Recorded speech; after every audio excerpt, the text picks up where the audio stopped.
Hello friends, आपके अपने YouTube channel Pradeep sir educational classes में आपका स्वागत है। दोस्तों, आज हम कक्षा 10 के हिंदी का मॉडल पेपर अपलोड करने जा रहे हैं, जो आने वाली परीक्षा के लिए अत्यंत ही उपयोगी है। अतः दोस्तों, इन प्रश्नों को ध्यान से देखिए और तैयार कर लीजिए, क्योंकि ऐसे ही जो है प्रश्न आपके परीक्षा में आएंगे। और यदि आपने इन प्रश्नों को अच्छे से तैयार कर लिया तो समझिए आप जो है कम से कम 80% हिंदी में जो है प्राप्त कर लेंगे।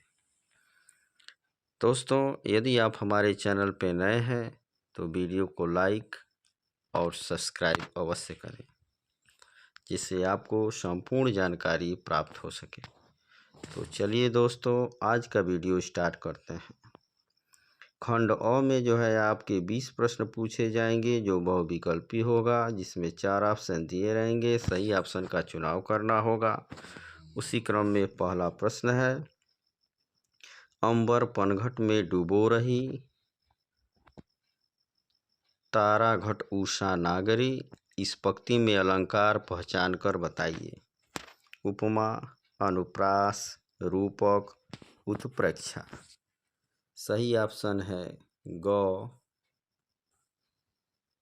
रूपक अलंकार होगा,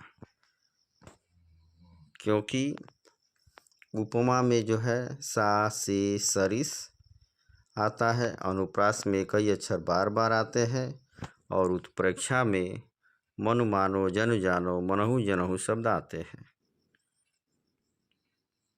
इसी क्रम में दूसरा प्रश्न है, पीपर पात सरिस मन डोला, बताना इसमें कौन सा अलंकार है। रूपक, उपमा, उत्प्रेक्षा, अनुप्रास। सही ऑप्शन है ख, उपमा अलंकार है, क्योंकि इसमें सरिस शब्द आया है, और जिन पंक्तियों में सा से सरिस शब्द आते हैं वह जो है उपमा अलंकार के अंतर्गत आते हैं, अतः इसमें उपमा अलंकार है। चलिए दोस्तों, अगले प्रश्न पे चलते हैं। क्वेश्चन नंबर 3 है, सोहत ओढ़े पीत पट श्याम सलोने गात, मनो नील मणिशैल पर आतप प्रयोग प्रभात में कौन सा अलंकार है। उपमा, रूपक, उत्प्रेक्षा, यमक। सही ऑप्शन है ग, उत्प्रेक्षा अलंकार है, क्योंकि उत्प्रेक्षा अलंकार के योजक शब्द है मन मानो जनु जानो मनहु जनहु, तो इसमें मनु आया है, इसलिए यह उत्प्रेक्षा अलंकार है। इसी क्रम में चौथा प्रश्न है, सुनि केवट के बैन प्रेम लपेटे अटपट, विषे करुणा एन चितई जान की लखन तनु, इन पंक्तियों में कौन सा अनुच्छेद है। चौपाई, रोला, सोरठा, दोहा। सही ऑप्शन है ग, सोरठा। सोरठा में 11 13 11 13 की मात्राएं होती हैं। सुनि केवट के बैन, तो सुनि में जो है 2 मात्राएं, केवट में जो है 2 2 4 5 6, के में 2 6 2 8, बैन में 2 8 2 10, और 9 में 1 10 1 11, तो 11 13 की इसमें मात्राएं हैं, अतः यह सोरठा है। न उज्ज्वल जलधार हार, हिरकसी सोहत, बीच बीच छहरति बूंद मध्य, मुक्तामणि पोहति, श्री हरिपद नरव चंद्रकांति मणि, द्रवित सुधारस, ब्रह्म कमंडल मंडन भवखंडन सुर सर्वस। इन पंक्तियों में छंद है रोला, दोहा, कुंडलिया, सोरठा। सही ऑप्शन है ए, रोला। इसी क्रम में छठवां है, मन की कोमलता अक्सर चोट खा जाती है। मन की कोमलता अक्सर चोट खा जाती है, यहाँ पे की है। बताना है कि इसमें क्या है। भाववाचक संज्ञा, स्त्रीलिंग, एकवचन, कर्मकारक। विशेषण गुणवाचक स्त्रीलिंग एकवचन, मौन विशेष जातिवाचक संज्ञा स्त्रीलिंग एकवचन कर्ता कारक, भाववाचक संज्ञा स्त्रीलिंग बहुवचन कर्ता कारक। तो दोस्तों इसमें जो है कोमलता जो है भाववाचक संज्ञा है, साथ में स्त्रीलिंग है, एकवचन है और कर्म कारक है। तो सही ऑप्शन है ए। इसी क्रम में अगला प्रश्न है, सुदर्शन शब्द में उपसर्ग है निर, सु, सहृदय, आ। तो दर्शन में सु शब्द जोड़ेंगे तो सुदर्शन होगा।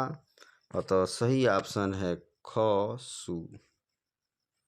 उपसर्ग वे होते हैं जो शब्दों के पहले प्रयोग किए जाते हैं जिनसे उनका अर्थ बदल जाता है। इसी क्रम में अगला प्रश्न है, परि उपसर्ग लगाकर सही शब्द बनेगा, अर्थात किन शब्दों में परि लगाया गया? परिपूर्ण, परामर्श, पुरुषोत्तम, परीक्षण। सही ऑप्शन है क, परिपूर्ण। अर्थात पूर्ण शब्द में परि जोड़ देंगे तो परिपूर्ण हो जाएगा। दशानन का समास विग्रह। 10 हैं मुख जिसके रावण, 10 हैं मुख जिसके विष्णु, दिशाएं ही वस्त्र जिसके अर्थात नग्न, 10 हैं आंखें जिसकी पार्वती। सही ऑप्शन है क, 10 है मुख जिसके अर्थात रावण। अगर पूछे कि इसमें कौन सा समास है तो बहुब्रीहि समास है। इसी क्रम में अगला प्रश्न है, भीमार्जुन में समास है। तो भीमार्जुन का जब संधि विच्छेद करेंगे तो भीम अर्जुन होगा, अर्थात भीम और अर्जुन। भीम और अर्जुन दोनों एक दूसरे के विपरीत हैं, अतः यहाँ पे द्वंद्व समास होगा। इसी क्रम में क्वेश्चन नंबर 11 है, तिरंगा शब्द में समास है द्विगु, द्वंद्व, कर्मधारय, बहुब्रीहि। सही ऑप्शन है ख, द्विगु समास है, जिससे संख्या का बोध होता है, उसमें द्विगु समास होता है। इसी क्रम में क्वेश्चन नंबर 12 है, हर्ष विषाद में समास है द्विगु, द्वंद्व, तत्पुरुष, कर्मधारय। हर्ष विषाद का मतलब हर्ष और विषाद, एक हर्ष माने सुखी प्रसन्नता, विषाद मतलब दुख, तो दोनों एक दूसरे के विपरीत हैं, अतः द्वंद्व समास है। सही ऑप्शन है ख। इसी क्रम में अगला प्रश्न है, मौतिक शब्द का तद्भव शब्द है मीत, मोती, मयूर, मीठा। सही ऑप्शन है ख, मोती।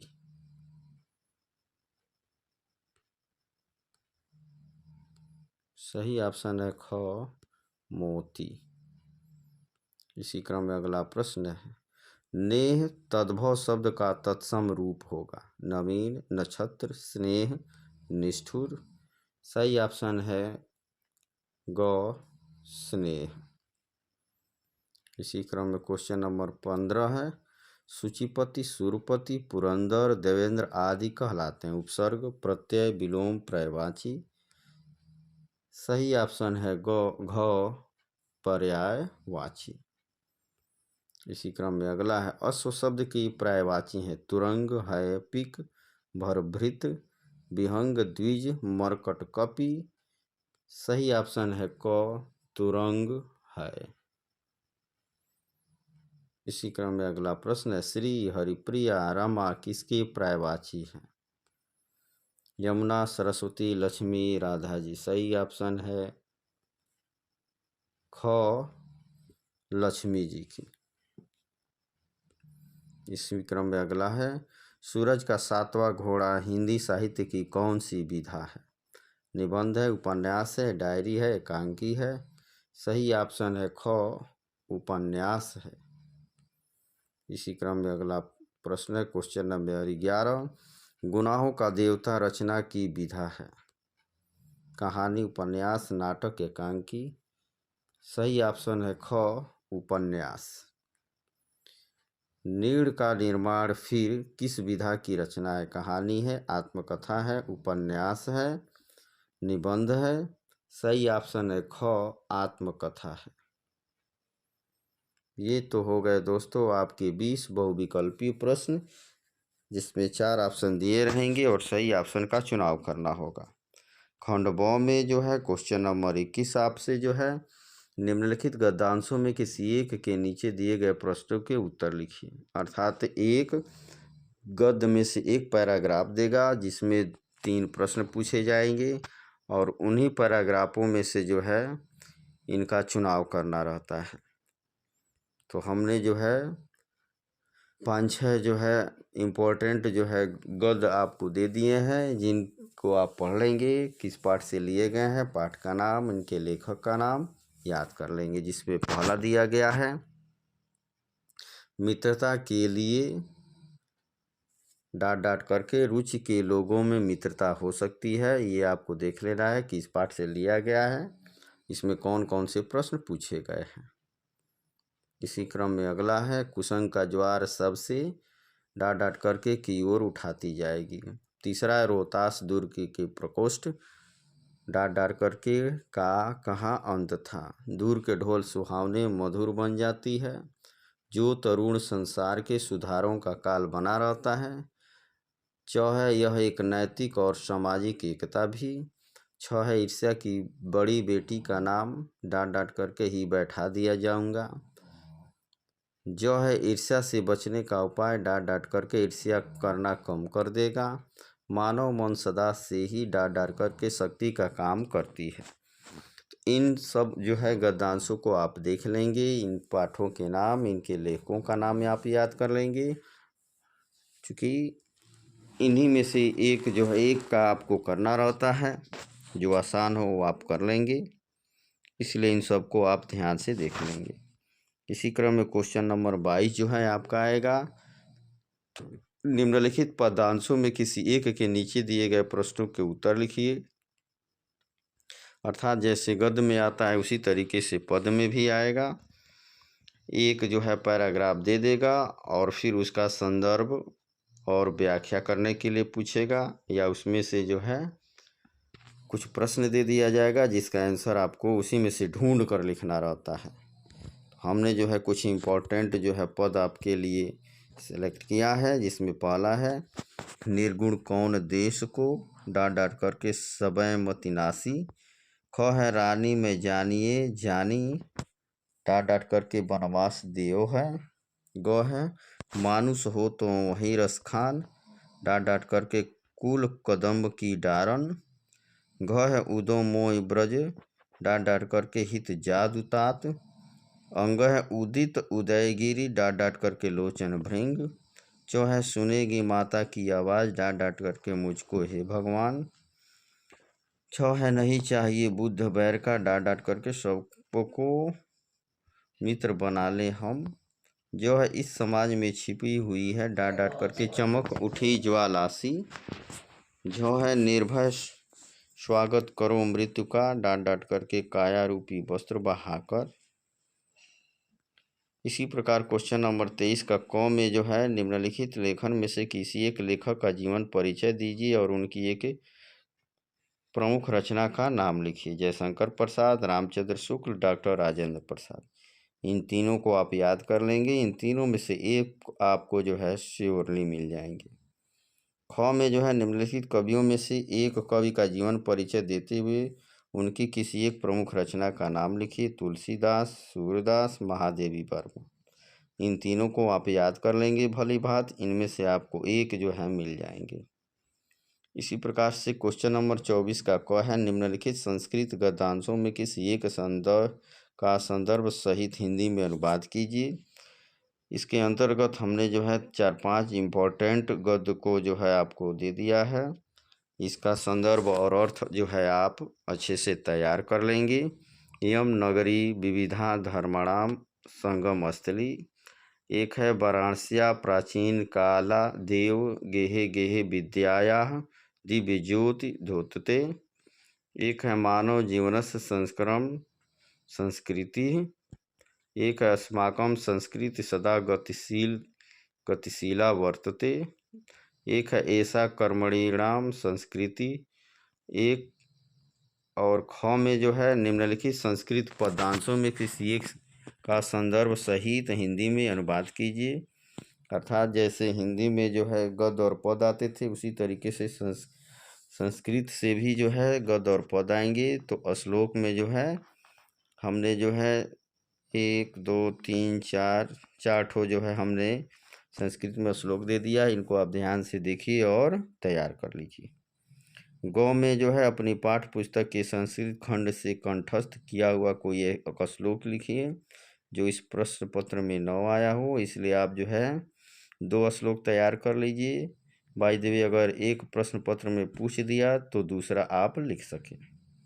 घ में जो निम्नलिखित में से किन्हीं 2 प्रश्नों के उत्तर संस्कृत में देने होते हैं, जिसमें हमने आपको 5 प्रश्न दे दिए हैं। इनका उत्तर जो है आप तैयार कर ले। तपः केन वर्धते, मित्र दर्शनेन किम वर्धते, रोगः केन वर्धते, सत्येन कः वर्धते, गीतायाः कः संदेशः। इसी क्रम में 25वां प्रश्न है, छात्रवृत्ति प्राप्त करने हेतु अपने विद्यालय के प्रधानाचार्य को एक प्रार्थना पत्र लिखिए अथवा बिजली समस्या के निराकरण हेतु अपने जिले के बिजली विभाग को एक शिकायती पत्र लिखिए। तो आप जो है हिंदी में पत्र लिखना सीख जाइए। ये तैयार कर लीजिए कि कैसे हिंदी में पत्र लिखते हैं। जैसे अंग्रेजी में एप्लीकेशन लिखते हैं, उसी तरह लेटर लिखते हैं, उसी तरीके से जो है हिंदी में भी आपको प्रार्थना पत्र लिखने के लिए आता है। इसी क्रम में क्वेश्चन नंबर 26 है, निम्नलिखित विषयों में से किसी एक विषय पर निबंध लिखिए। एक निबंध लिखने के लिए आता है जिसमें हमने जो है जो भी इम्पोर्टेंट है उनको हमने दे दिया है। योग शिक्षा आवश्यकता और उपयोगिता, कि योग शिक्षा की क्या आवश्यकता और क्या उपयोगिता है। स्वच्छ भारत अभियान है, बेटी बचाओ बेटी पढ़ाओ है, राष्ट्रीय एकता का महत्व है, जनसंख्या वृद्धि के कारण है, पर्यावरण प्रदूषण के कारण, नारी सशक्तिकरण, बेरोजगारी की समस्या। तो इन सब को आप अच्छे से तैयार कर लीजिए। इनमें जो भी कोटेशन है, जो भी हेडिंग है, उनको आप अच्छे से तैयार कर लीजिए कि आप परीक्षा में आसानी से लिख सकें। इसी प्रकार क्वेश्चन नंबर 27 होगा आपका, स्वपठित खंड काव्य के आधार पर निम्नलिखित प्रश्नों में से किसी एक खंड के प्रश्नों के उत्तर लिखिए। अर्थात आपके क्षेत्र में जो पढ़ाया जाता है उसी से संबंधित जो है आपको प्रश्न करने होते हैं। इसमें दिया गया है, मेवाड़ मुकुट के खंड काव्य के नायक की चारित्रिक विशेषताएं लिखिए। दूसरा है, मेवाड़ मुकुट खंड काव्य के आधार पर लक्ष्मी का चरित्र चित्रण कीजिए। आप इन दोनों प्रश्नों को अच्छे से तैयार कर लीजिए। वीडियो देखने के लिए धन्यवाद। यदि आप हमारे चैनल पर नए हैं तो चैनल को लाइक और सब्सक्राइब अवश्य कर दीजिए, जिससे आगामी आने वाली परीक्षाओं के प्रत्येक विषय के गेस्ट पेपर आपको समय से प्राप्त हो सके। वीडियो देखने के लिए धन्यवाद।